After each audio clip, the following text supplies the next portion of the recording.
Dustin Tibbetts here, financial advisor with Jazz Wealth Managers. It says so right on the shirt, so you know it's true. How you been?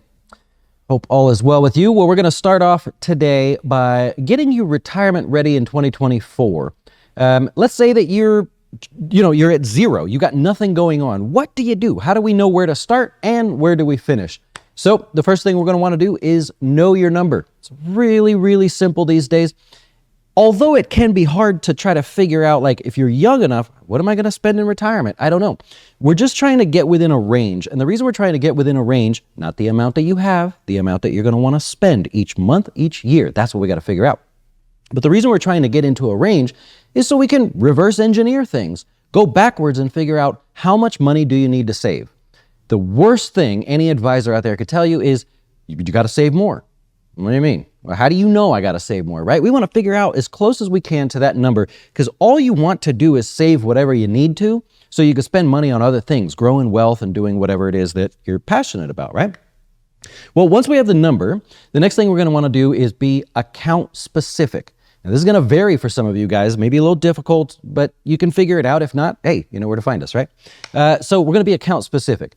If you're young and you're just getting started, it's very likely that a Roth IRA is going to be what you're going to choose, right? So there's the traditional IRA, the Roth, a SEP IRA, if you have a business or, subcontractor or whatever, you got your 401k and things like that.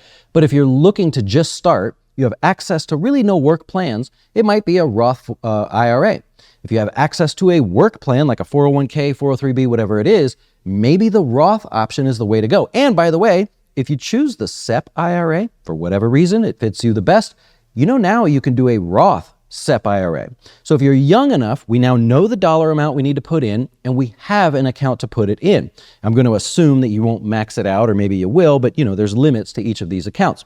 So step number one, figure out the number. Then where do those dollars go? Which account is best for me?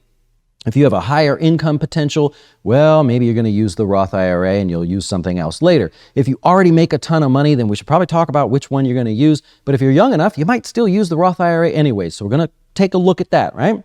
Step number 3 is be investment efficient, right? So in a Roth IRA, if you're really young, okay, we want to swing for the fences, right? This account never gets taxed as of now. So we want it to grow as much as possible because the IRS can't touch it. However, as you age, we may not want to have this swinging for the fences approach, especially if it's the only account you have. 9 times out of 10, you're going to have another account at some point. But we want to be investment specific. So we don't want to include things like bonds.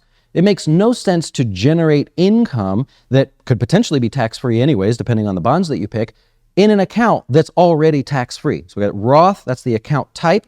Then if we put investments in there that are tax-free and won't grow as much, we just, we're doing the same thing, right? So we want that growth. If you like dividend stocks and that's your thing and the account's big enough, okay, maybe that's something to consider because there's no tax, right? So we want to be investment specific. And then the final thing from there, you've got the dollars, you know how much to put in, you've figured out the account that you want to put it in, and now you've figured out how you want to invest it. The final part is the tax strategy. Not a lot of people make it to this point. I'm going to urge you to get those first 3 things done so you can get to the tax strategy. Super important. Nothing hurts me more than when someone joins us here, they've got a 401k, that's all they've ever had, no one ever told them what to do, and there's not much in the way of tax strategy that we can do, and like a third of it's going to be gone to taxes. So we want to be tax efficient. This means that you might address the account that you're using. Of course, the investments we want to be as tax efficient as possible, but you may address the account. You may revisit your income, your filing status. Maybe you're married or got divorced somewhere along the way. Is it still the best thing for you to use? And how do we reduce your total taxes there, right? So getting retirement ready from nothing to being successful, we're going to figure out that number first. It's okay if it's a range. We just need to figure out that number first. Number 2, we want to be account specific. Don't just go blindly putting money away because there's a match or something. Let's figure it out. Next, we want to be investment specific. Do not just fall for target date funds. There's always the ability to do better. And finally, if you make it there, we want to do the tax strategy. Very important because as you get older, ain't nobody like paying taxes, right? Chris says here, we want to pay our fair share in taxes, but we don't want to tip the government. I thought that was a really good saying.